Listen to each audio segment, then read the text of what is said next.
আসসালামু আলাইকুম সুপ্রিয় দর্শক, কেমন আছেন সকলে? আশা করি আল্লাহর অশেষ রহমতে সকলেই ভালো আছেন। তো দর্শক কিন্তু আমরা ভালো থাকলেও আমাদের শখের কবুতরগুলো কিন্তু এই প্রচণ্ড শীতে অনেকেই অসুস্থ হয়ে পড়েছে এবং ঝিমাচ্ছে। তো দর্শক কিন্তু আমি আজকে আলোচনা করব এই প্রচণ্ড শীতের মধ্যে আপনার কবুতরগুলোকে কিভাবে সুস্থ রাখবেন, কোনো রকম ওষুধ বা ভিটামিন বা কোনো কিছু ছাড়াই কী উপায় অবলম্বন করলে আপনার কবুতরগুলো প্রচণ্ড শীতেও সুস্থ থাকবে। তো দর্শকবৃন্দ, কবুতরগুলো যেহেতু শীতের জন্য প্রচণ্ড ঠান্ডার কারণে অসুস্থ হয়, তো সর্বপ্রথম আপনাকে লক্ষ্য করতে হবে যাতে কবুতরগুলোর কোনোভাবেই ঠান্ডা না লাগে।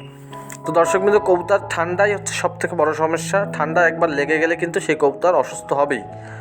তো দর্শকবৃন্দ, এরপরে যে বিষয়গুলো আপনাদের লক্ষ্য রাখতে হবে সেগুলো হচ্ছে রাত্রে আপনাদের যে কবুতরের রুম বা কবুতরের খোপ, সেখানে চারিপাশ পলিথিন বা অন্য কোনো কিছু দিয়ে ঘিরে দিতে হবে যাতে করে ঠান্ডা বাতাসটা না লাগে, এবং ভিতরে বাল্ব, যে 100 ওয়াটের যে বাল্বগুলো আছে সেগুলো জ্বালাতে হবে যাতে করে উষ্ণ থাকতে পারে কবুতরগুলো। এবং কবুতরগুলোকে এই শীতের সময় মোটা দানার খাবার যেমন ভুট্টা, গম ইত্যাদি যে মোটা দানার খাবারগুলো আছে এগুলো আপনারা খাওয়াবেন যাতে করে কবুতরগুলো শরীরটা একটু শক্তিশালী, ভিটামিন পুষ্টি সম্পূর্ণ হয়ে থাকে। তো দর্শকবৃন্দ, এরপরে আপনারা কবুতরগুলোকে প্রতিনিয়ত গোসল করতে দিবেন, কারণ কবুতর যখন গোসল করে আপনারা দেখে থাকবেন যে শীতকালে কিন্তু কবুতর একটু গোসল বেশি করে, আর শীতকালে কবুতর গোসল করলে এদের তাপমাত্রা মানে শরীরের তাপমাত্রা নিয়ন্ত্রণে থাকে, অর্থাৎ তাপটা আদান প্রদান হতে পারে, কম বেশি হতে পারে, যার কারণে কবুতর কিন্তু সুস্থ থাকে। এবং আপনারা যারা কবুতর উড়ান, যারা হাই ফ্লাইং কবুতর পালেন বা আপনারা রেসার কবুতর পালেন, এরা কি করবেন, প্রতিদিন কবুতরগুলোকে উড়াবেন।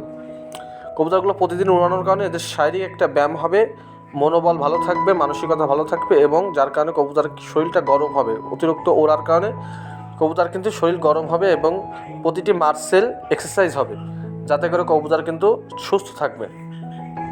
তো দর্শকবৃন্দ, আপনারা এই কয়েকটি বিষয় ফলো করলে, অর্থাৎ কবুতরকে স্বাধীনতা দিবেন, উড়াবেন এবং আটকে রাখবেন না, কারণ আটকে রাখলে কিন্তু কবুতর ঝিমায়, আর ঝিমানোটাই হচ্ছে কবুতরের সবথেকে বড় সমস্যা। তো দর্শকবৃন্দ, অবশ্যই কবুতরগুলোকে সুষম খাবার অর্থাৎ মোটা দানার খাবার দিতে হবে, ভুট্টা, গম বা অন্য যে খাবারগুলো আছে সেগুলো দিবেন, এবং কবুতরগুলোকে নিয়মিত গোসল করতে দিবেন। যদি মানে স্বাধীনভাবে ওরা যদি গোসল করতে চায় তো করবে। আর তৃতীয়ত, ওদেরকে গরম স্থানে রাখবেন, ঠান্ডা কোনোভাবেই যাতে না লাগে সে ব্যবস্থা করবেন। ইনশাল্লাহ আল্লাহর রহমতে আপনার কবুতরগুলো কিন্তু সুস্থ থাকবে। তো দর্শকবৃন্দ, আমি আর ভিডিওটি লম্বা করব না। ভিডিওটি ভালো লাগলে অবশ্যই লাইক, কমেন্ট, শেয়ার, এবং প্রতি সপ্তাহে কবুতরের হাটের বিভিন্ন ভিডিও পেতে চ্যানেলটি সাবস্ক্রাইব করে পাশে থাকবেন। দেখা হবে পরবর্তী কোনো ভিডিওতে। তত সময় সুস্থ থাকবেন, ভালো থাকবেন। আল্লাহ হাফেজ।